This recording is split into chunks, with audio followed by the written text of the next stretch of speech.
75 वर्ष पूर्ण हुए, 75 वर्ष पूर्ण हुए, मैं संन्यास आश्रम में पहुंच रहा हूं। 75 वर्ष पूर्ण हुए, मैं संन्यास आश्रम में पहुंच रहा हूं।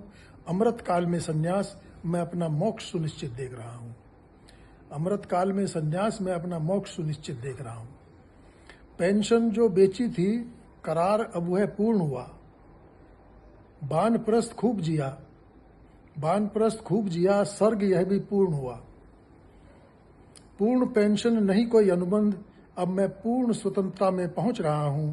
अमृत काल में संन्यास, मैं अपना मोक्ष सुनिश्चित देख रहा हूं। शरीर होगा आश्रम, शरीर होगा आश्रम, मैं आश्रम का गुरु बनूंगा। शिष्या होंगी इंद्रियां, इंद्रियां होंगी शिष्या, मैं संयम का पाठ करूंगा। क्रोध मोह भय अधीनस्थ, क्रोध भय मोह अधीनस्थ, मैं इंद्रियों के पार पहुंच रहा हूं। अमृत काल में संन्यास, मैं अपना मोक्ष सुनिश्चित देख रहा हूं। नहीं हूं मैं करता, नहीं हूं मैं करता, सत्व राजस तमस गुण कारक। नहीं हूं मैं करता, सत्व राजस तमस गुण कारक। गृहस्थ में राजस, वानप्रस्थ में सत्व गुण तारक। सत्व तमस होंगे प्रभावी, सत्व तमस होंगे प्रभावी, मैं महाशांति की ओर बढ़ रहा हूं। अमृत काल में संन्यास, मैं अपना मोक्ष सुनिश्चित देख रहा हूं। जो भी स्वपरिचय मिला, जो भी स्वपरिचय मिला, भरसक धर्म पालन किया।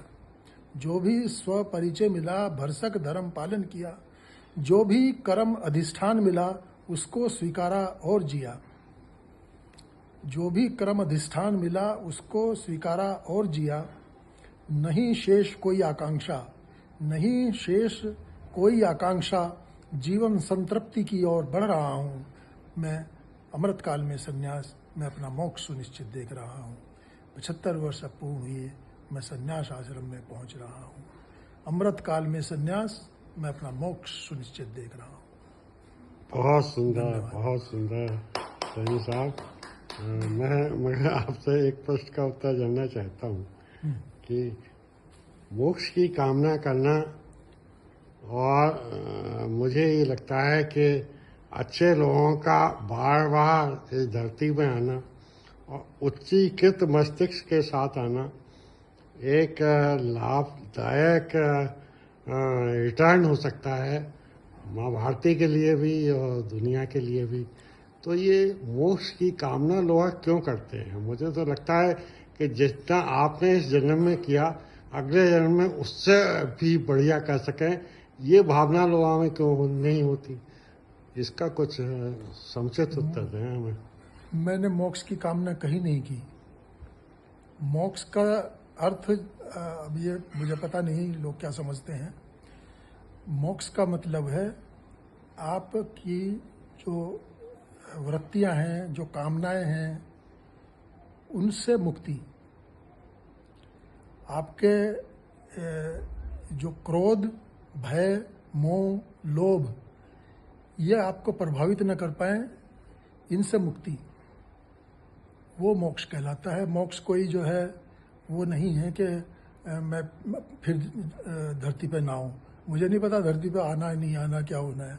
मोक्ष का मतलब जो है जीते जी मोक्ष मिलता है आदमी को, अगर वो समत्व भाव में पहुंच जाए तो मोक्ष मिलता है।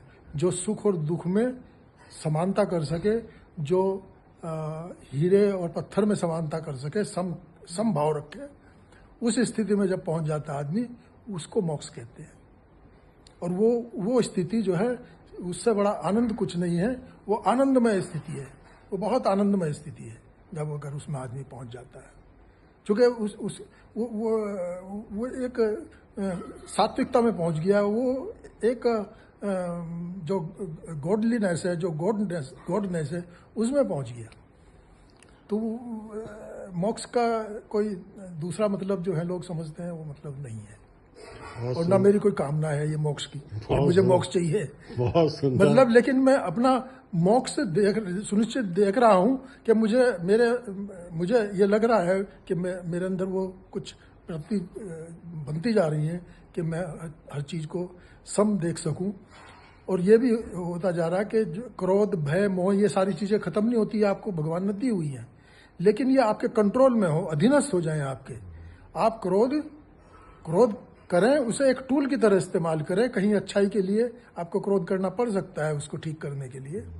तो क्रोध ये आपके अधीन होना चाहिए। आप क्रोध के अधीन ना हो, आप भय के अधीन ना हो, आप जो है लोभ के अधीन ना हो, बल्कि आप मास्टर हो। आप सब कुछ चीज़ को कंट्रोल करें। आप चाहेंगे तो वो होगा, नहीं चाहेंगे तो नहीं होगा। तो ये मतलब है। बहुत सुंदर सैनी साहब, आपके जो मोक्ष की डेफिनेशन है मुझे भी समझ में आया कि लोभ खत्म हो जाए जिंदगी से, लालच खत्म हो जाए, और जितना अच्छा हम अपने आप को कर सकें इस जीवन में, इस लक्ष्य की प्राप्ति होती अगर दिखाई दे तो निश्चित रूप से वही मोक्ष है और वही आनंददायक है। नहीं, मैं क्रोध खत्म करने के बाद, क्रोध खत्म हो ही नहीं सकता, नेचुरल है वो, आपको दिया हुआ है, आप कर ही नहीं सकते। ना क्रोध खत्म हो सकता, ना लालच खत्म हो सकता। आपके अधीन हो जाएगा वो, आपके अधीन हो जाएगा। ये मतलब है। खत्म तो हो नहीं सकता, इट इज इम्पॉसिबल, क्योंकि वो तो आपको दिया हुआ है, वो कैसे खत्म हो जाएगा? क्रोध खत्म किसी का नहीं हुआ, लेकिन आपके अधीन है वो। आप जब चाहेंगे तब उसको इस्तेमाल कर लेंगे। वो मतलब है। थैंक